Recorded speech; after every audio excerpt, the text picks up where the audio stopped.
ટીનેટ education and research network પરિચય જોઈએ તો તેની સ્થાપના થઈ છે 1986માં. સંચાલન શરૂઆતમાં department of electronics government of India દ્વારા, પછી ડિપાર્ટમેન્ટ ઓફ ઇન્ફોર્મેશન ટેકનોલોજી દ્વારા થયું. સહયોગ જોઈએ તો યુનાઇટેડ નેશન્સ ડેવલપમેન્ટ પ્રોગ્રામ દ્વારા, જેનો મુખ્ય હેતુ છે ભારતમાં શિક્ષણ અને સંશોધન સંસ્થાઓને કમ્પ્યુટર નેટવર્ક દ્વારા જોડવું.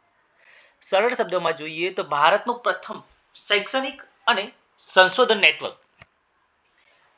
ઓબ્જેક્ટિવ્સ તો શિક્ષણ અને સંશોધન સંસ્થાઓને નેટવર્કિંગ દ્વારા જોડવું.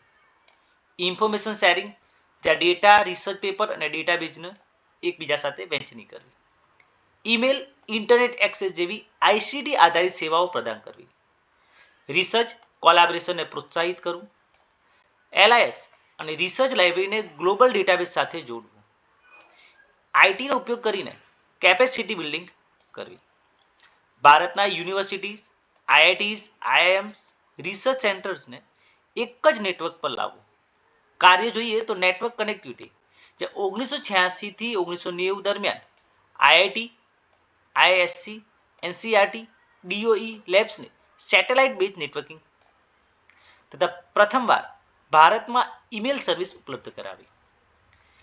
બીજું છે ઇન્ટરનેટ બેકબોન ફોર એકેડેમિયા, એટલે કે રિસર્ચ પેપર, ઓનલાઈન જર્નલનું એક્સેસ પ્રોવાઈડ કરે છે, જે એકેડેમિક કોન્ફરન્સ માટે વિડીયો કોન્ફરન્સની સર્વિસ પૂરી પાડે છે.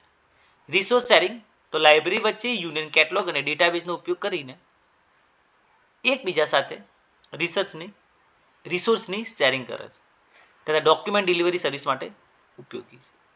Training and human resource development, જ્યાં લાઇબ્રેરી પ્રોફેશનલ્સને રિસર્ચર્સ માટે આઈટી અને નેટવર્ક બેઝ ટ્રેનિંગ પ્રોવાઈડ કરવામાં આવે છે તથા સેમિનાર, વર્કશોપ તથા શોર્ટ ટર્મ કોર્સિસનું આયોજન કરે છે.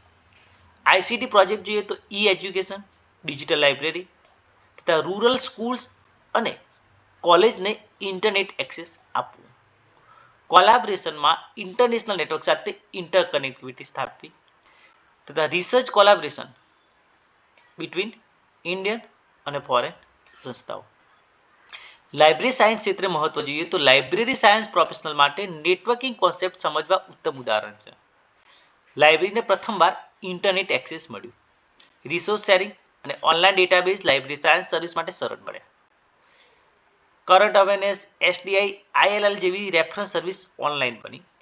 એલઆઈ સ્ટુડન્ટ્સ માટે આઈસીટી ઇન્ટિગ્રેશન ઇન લાઇબ્રેરીનો પ્રથમ મોડલ છે. લાઇબ્રેરી સાયન્સ રિસર્ચ કોલાબોરેશનમાં ગતિ આવી.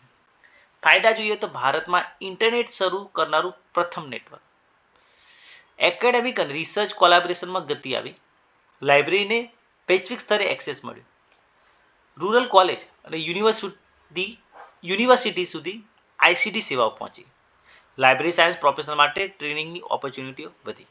પડકારો જોઈએ તો શરૂઆતમાં ઇન્ફ્રાસ્ટ્રક્ચરની અછત, લિમિટેડ ફંડિંગ અને વધુ ખર્ચાળ. ઇન્ટરનેટ સ્પીડ ખૂબ જ ઓછી છે, ટેકનિકલ મેન પાવરની અછત. નિષ્કર્ષ જોઈએ તો ઇન્ટરનેટ ભારતના શૈક્ષણિક અને સંશોધન ક્ષેત્ર માટે ઇન્ટરનેટ બેકબોન રહ્યું છે. તેને લાઇબ્રેરી સાયન્સ ક્ષેત્રમાં networking, resource sharing, database access અને ઓનલાઈન સર્વિસ ટ્રેનિંગમાં વિશાળ યોગદાન આપ્યું છે.